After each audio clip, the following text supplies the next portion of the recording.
There was a little bit of news about IBM too. They came out with this supposedly solving the data privacy problem, which I think is quite the headline because it's not really what the subheader is about. But this topic of homomorphic encryption came up, I think last week or the week before when we were talking about WhatsApp possibly decrypting messages on the client side and then doing it. I'm not super well versed. Honestly, I tried to go down the rabbit hole again, and I would say I either went over my head or lost interest, one of the two, very quickly. But have you guys heard of this stuff or read anything more on it?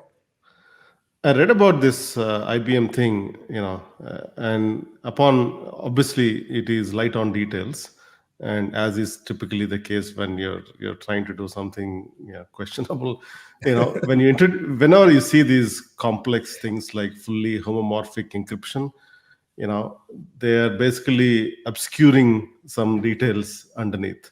To me, whenever I immediately after read this, it reminded me of QE in the financial world. QE is quantitative easing, is another word for money printing, essentially. But you basically hide that under a complex terminology that people won't even go that extra step to do some research, right? So in other words, in summary, just like quantitative easing, I see it as encryption easing.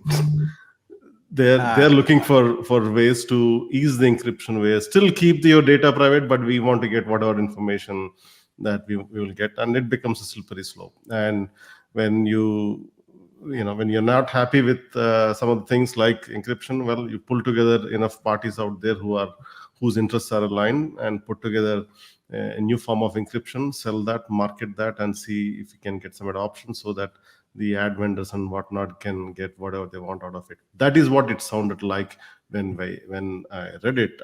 Again, the devil's in the details, and their post was light on those details. Well, here's the detail right here. I pulled this quote. Here's the detail. It's a unique form of encryption.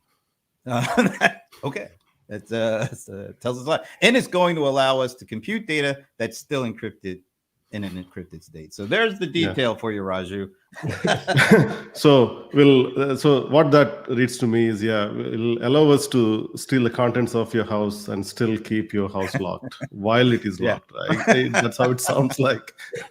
Or we'll lock it back on the way out. And that's what makes it so unique.